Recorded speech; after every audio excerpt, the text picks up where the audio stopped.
Handphone turun dikit.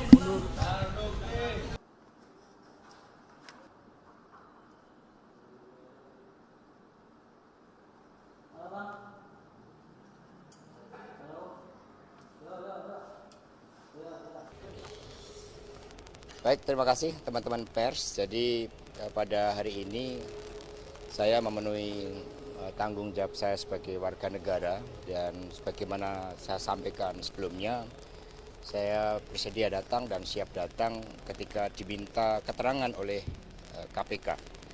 Karena itulah hari ini saya diminta keterangan sebagai saksi terhadap dugaan tindak pidana korupsi yang dilakukan oleh mantan komisioner KPU.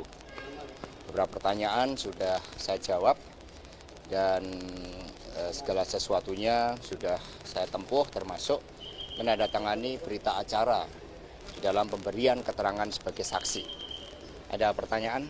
Ada pertanyaan Pak yang diajukan Pak tadi Pak. Secara garis besar Pak.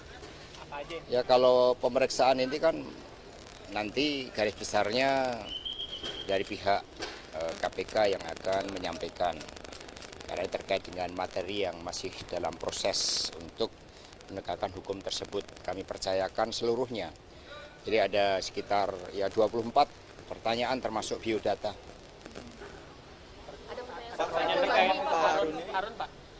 Ya, ada pertanyaan. Saya jelaskan seluruh aspek kronologisnya. Aspek kronologis mengapa partai mengambil keputusan terkait dengan pemindahan suara almarhum Bapak Nasaruddin Kemas, karena itu adalah sebagai bagian dari kedaulatan partai politik dan ada presidennya untuk itu. Almarhum Sutradara Ginting juga meninggal dan kami limpahkan suaranya kepada kader yang menurut partai terbaik. Jadi kami juga memberikan keterangan terkait dengan hal tersebut. Mengapa Saudara Harun, kami juga berikan keterangan karena yang bersangkutan punya latar belakang yang baik. Sedikit dari orang Indonesia yang menerima beasiswa dari Ratu Inggris dan memiliki kompetensi di dalam international economic law.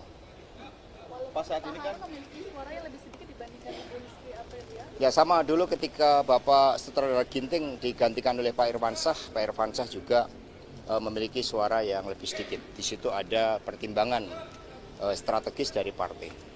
Kalau Pak DP tahu Pak sekarang posisi Harun di mana? Saya tidak tahu. Apakah menghimbau untuk menyerahkan diri?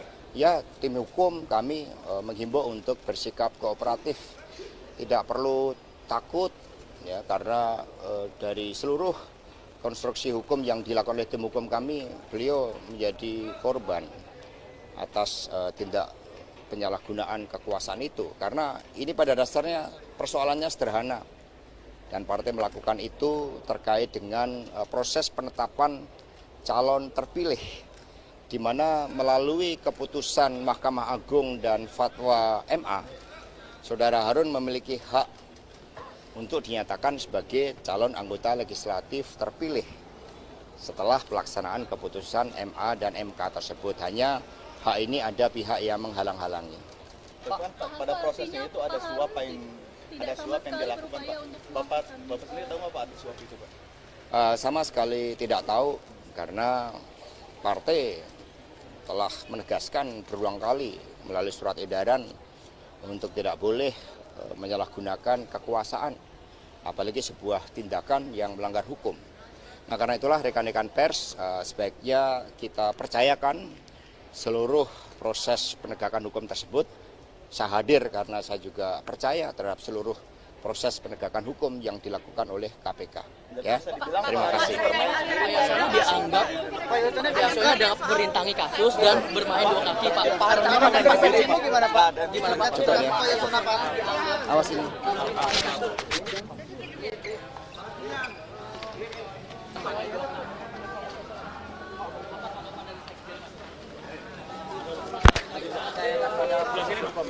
Pak, berarti Pak kalau berarti Pak Harun ini Pak bermain sendiri Pak. Kalau misalkan Bapak tidak tahu karena Bapak Dicabut dulu.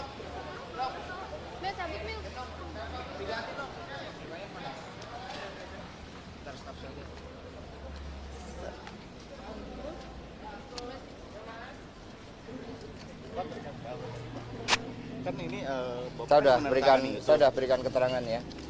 Nanti tinggal nunggu penjelasan yang lain. Berarti Pak Harun itu bermain sendiri Pak, bisa dibilang seperti itu dalam suap ini. Ya, Tidak ada. cukup saya sudah berikan. Kita percayakan pada proses hukum dan saya datang dengan sebuah niat baik. Ya. Pak Hasto, apakah betul Pak Saiful yang memberikan tersangka nama ini atau orang? Kemana Tan? Handphone turun dikit. 4 jam ya. Ya. Baik, terima kasih rekan-rekan pers atas kesabarannya. Jadi saya datang ke KPK ini dengan niat baik sebagai seorang warga negara yang juga taat pada hukum. Saya di dalam ruangan yang sangat dingin hampir sekitar 4 jam dan bersama penyidik face to face itu paling lama 1,5 jam. Sisanya ditinggal kedinginan. Dan kemudian pemeriksaan saya belum masuk materi pokok perkara karena di tengah-tengah itu kemudian staf saya yang namanya Kusnadi itu dipanggil katanya untuk bertemu dengan saya, tetapi kemudian tasnya dan handphonenya atas nama saya itu disita. Sehingga kemudian kami tadi berdebat karena sepengetahuan saya sebagai saksi di dalam kitab Undang-Undang Hukum Acara Pidana, saya berhak untuk didampingi penasihat hukum.